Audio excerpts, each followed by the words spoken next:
Shalom, and welcome back to B'nai Noach Academy, Thoughts on the Torah. Please remember to hit the like button, to subscribe, and most importantly, to share this wisdom and inspiration with friends and family. If you look in the book of Leviticus, chapter 25, verse 17, it reads, "Do not wrong one another," or literally, do not cheat one another, "but fear your God. For I, Hashem, am your God." What is this talking about? Do not cheat one another because I'm your God. Well, of course, anytime there's a prohibition which you must follow, it's because I am your God. Why specifically here? And only several other places in the Torah is there a mention about this fact? Does it stipulate that remember that I'm your God, or fear me, I am your God? Well, the answer is that any time that it is pertaining to a matter which really one could hide behind whatever their true intentions were and claim to have either not intended to do the harm or not intended in any way to commit the sin, rather say and play innocence or feign innocence and go, "Oh, I didn't know," or "That was not my intention. That's not what I meant to do." That's when God stipulates and he says, "Fear me because I am your Hashem." In other words, know that I am watching you. And maybe you can fool all other human beings, but me you can't fool because I know exactly what's going through your mind. I know exactly what's in your heart. So then what kind of cheating are we talking about here? What kind of wrongdoing to one another are we talking about here? Well, the commentary Rashi explains, based on the Talmud, that we're talking about here annoying another person, causing another person harm with our words, causing them discomfort with our innuendos, or maybe even worse, giving a person bad advice, knowing that it's not really good advice for them, but for whatever self-interest we have at the time that may benefit us, we are now providing that person with this advice. And again, knowing that it's not good for the person.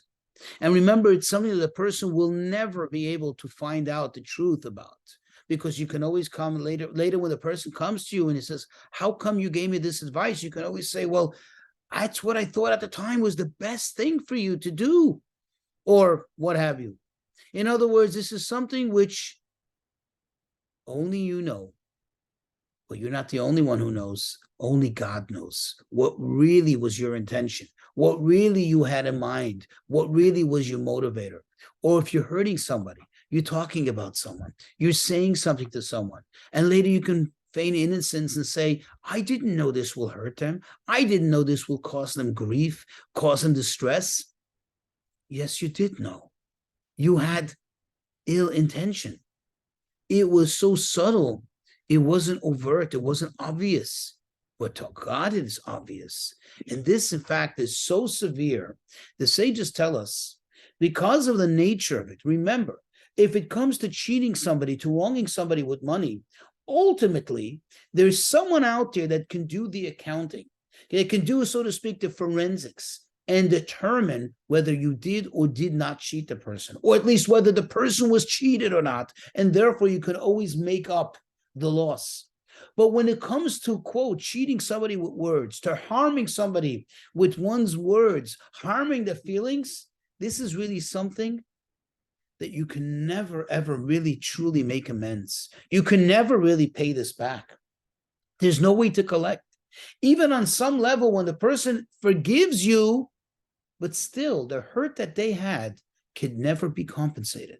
The damage that was done to them, especially when it's emotional or psychological damage, could never be repaired, even if the person forgives you. And therefore, one has to be extra careful with this. One has to be very diligent in making sure that they don't hurt someone else's feelings. And again, God's watching. God knows what really is in your mind. Of course, you get somebody genuinely thoughtful or good-intentioned advice, you have no ulterior motive, and it turns out to be that it wasn't the right thing. Of course, that's not what the verse is talking about. We're talking about when somebody has an ulterior motive for the advice that they're offering, for these suggestions that they're giving. That's when we have to be careful. That's when we have to make sure not to double cross, so to speak, that ultimate power that's watching, God himself.